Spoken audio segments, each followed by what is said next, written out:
100% हे सरकार अपयशी ठरते, कारण का कायदाच असा आहे की लोकांना कायद्याची भीती राहिलेली नाही। दिवसाला 24 बलात्कार आपल्या महाराष्ट्रात होत आहेत, म्हणजे दिवसाला तासाला एक बलात्कार तिथं होतोय। काल परवा मी अकोला या जिल्ह्यामध्ये गेलो होतो, अशीच एक घटना तिथं घडली। त्यानंतर कोल्हापूरमध्ये पण अशीच एक घटना घडली।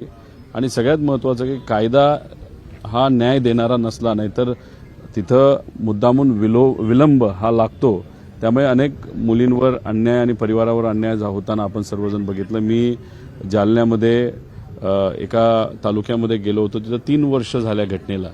एका 7 वर्षाच्या मुलीवर बलात्कार करून तिला जसं नचरापूरमध्ये तिथं डोक्यात दगड घालून मारण्यात आलं होतं दुर्दैवाने, तसं ती घटना घडली 3 वर्षापूर्वी। अजूनपर्यंत तिला न्याय मिळालेला नाही। त्यासाठी आम्ही सुद्धा प्रयत्न करूच। साताऱ्यामध्ये सुद्धा उद्या दुपारी मी स्वतः साताऱ्याजवळ जी घटना 9 महिन्यापूर्वी झाली होती, एका लहान मुलीला तिच्यावर अत्याचार करण्याचा प्रयत्न करून तिला मारण्यात आलं होतं, त्या परिवाराला जाऊन भेटणारे त्यांचं सुद्धा मत हेच आहे की आम्हाला न्याय मिळत नाही। त्यामुळे न्याय देण्यासाठी आपल्या सगळ्यांना एकत्रित प्रयत्न करून नवीन कायदा आणावा लागेल। शक्ती कायदा हा जर लागू झाला, परत एकदा महाविकास आघाडी लागू केला होता, परत जर आपण लागू केला, आमचा तर पाठिंबा राहील, तर मग कुठं ना कुठंतरी महिलांना न्याय मिळेल असं आम्हाला वाटतं। ठीक आहे, म्हणजे आता तो वेगळा पक्ष आहे, त्यांची ती इच्छा आहे आणि त्यांच्या इच्छेप्रमाणे त्या ठिकाणी त्यांनी त्यांच्या नेत्यांबद्दल व्यक्त केलेलं मत आहे। आणि आता आमचे छुपा त्याच्यामध्ये काहीतरी आहे। किती वेळा हाच प्रश्न तुम्ही विचारायचा आणि ज्या जिल्ह्यात जाऊ तेव्हा हाच प्रश्न, त्यामुळे हा प्रश्न ऐकूनच मी कंटाळलोय असं आपण समजूया। राष्ट्रवादी अजितदादांच्या पक्षातल्या लोकांना फोडलं, बरोबर, एकनाथ शिंदे साहेबांच्या पक्षातलं फोडलं। आता कुणी फोडलंय? काय आम्ही फोडलं का? भाजपलीच फोडलं ना। पैशाचा, दबावाचा, धमकीचा वापर करून इथे असणाऱ्या उमेदवार जे निवडून आलेत त्यांना फोडलं। आता हे जे साताऱ्यात घडलं ते उद्या जाऊन महाराष्ट्रात आमदारकीच्या बाबतीत घडणार नाही असा जर विचार भाजपचे मित्रपक्ष करत असतील तर वेगळ्याच स्वप्नामध्ये त्या ठिकाणी ते बसलेले आहेत। आजच सांगतो 2029ला या दोन्ही पक्ष मिळून 40 पेक्षा जास्त आमदार हे भाजप फोडेल आणि त्यांच्या चिन्हावर त्या ठिकाणी ते लढवेल। तेव्हा कुठलंच स्वप्न बघता येणार नाही, पळताभुई त्या ठिकाणी थोडी होईल। त्यामुळे आजच ती वेळ आहे। भाजपच्या विरोधात ज्या पद्धतीने आम्ही रस्त्यावर उतरून तिथे लढत आहोत तसं लढा, लोकांचा विश्वास जिंका। सत्ता नक्कीच उद्या आपल्या सगळ्यांच्या विचाराची येऊ शकते, म्हणजे भाजपच्या विरोधातल्या विचाराची।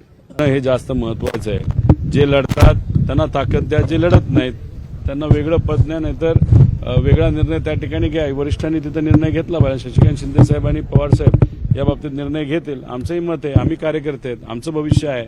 आता मग जसं मला प्रश्न पडतो तसं या साध्या कार्यकर्त्यांना पडणार नाही का? माझा हाच प्रश्न आहे की आपण जर रस्त्यावर येऊन लोकांच्या वतीने लढणार नसेल तर पक्ष हा ताकदवान होऊ शकत नाही। त्यामुळे पदाधिकारी नाहीतर कार्यकर्ता नाहीतर नेता सगळ्यांनी मिळून रस्त्यावर येऊन लोकांच्या हितासाठी लढलं तरच कुठेतरी लोकांचा विश्वास आपल्यावर निर्माण होईल आणि लोकांचा विश्वास निर्माण झाल्यानंतर पक्ष हा अजून ताकदवान होईल। आणि जर नाहीच काय केलं, नाहीच लढलो लोकांचा आणि लोकांचा विश्वासच आपल्यावर नाही आला तर उद्या जाऊन अडचणी मोठ्या प्रमाणात वाढू शकतात। नाही, जिल्हा परिषद सदस्य फोडून, नगर परिषदचे सदस्य फोडून आपण सत्तेत येऊ शकतो अशी भावना सत्ताधाऱ्यांची झालेली आहे।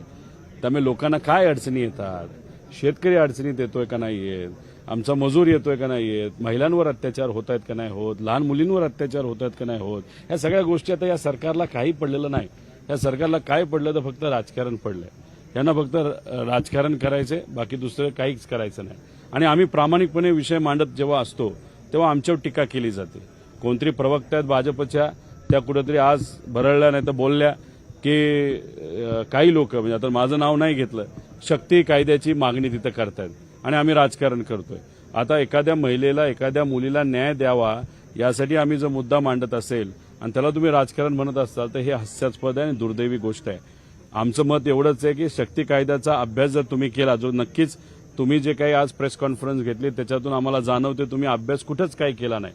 तुमच्यासाठी काय महत्वाचं आहे ते व्यक्तिपूजन महत्वाचं आहे। नेत्याला खुश करायचं, पदं मिळवायची। अरे शक्ती कायदा बघा, त्याचा अभ्यास त्या ठिकाणी तुम्ही करा आणि त्याच्यामध्ये जो काही टाइम लिमिट टाकण्यात आलेले आहे आणि प्रत्येक जिल्ह्यामध्ये एक तिथं महिलांसाठी खास कोर्ट करण्याची भूमिका त्या शक्ती कायद्यामध्ये होती आणि सगळ्या गोष्टी जर केल्या आणि दिवस जर कमी केले आणि तपास लवकरात लवकर झाला तर न्याय या मुलींना त्या ठिकाणी मिळू शकतो, त्या महिलेला तिथे मिळू शकतो. पण नाही, व्यक्तिपूजन करायच्या नादामध्ये फक्त सरकारची स्तुती करायची, बाकी दुसरंही काहीच करायचं नाही, असं कुठंतरी या सर्व नेत्यांचं मत आहे, असं आपल्याला त्या ठिकाणी म्हणावं लागेल. माझं एवढंच मत आहे, बोलताना जरा कायद्याचा अभ्यास करून तुम्ही बोललात तर जरा लोकांसाठी बरं राहू शकतं. काय माहिती, अजितदादा पक्षांच्या वरिष्ठ नेत्यांना भाजपच्या वरिष्ठ नेत्यांचा फोन येईल, एकनाथ शिंदे साहेबांच्या पक्षाच्या वरिष्ठ नेत्यांना फोन येईल, हे झालं जाऊ द्या, विसरून जावा, होत असतं.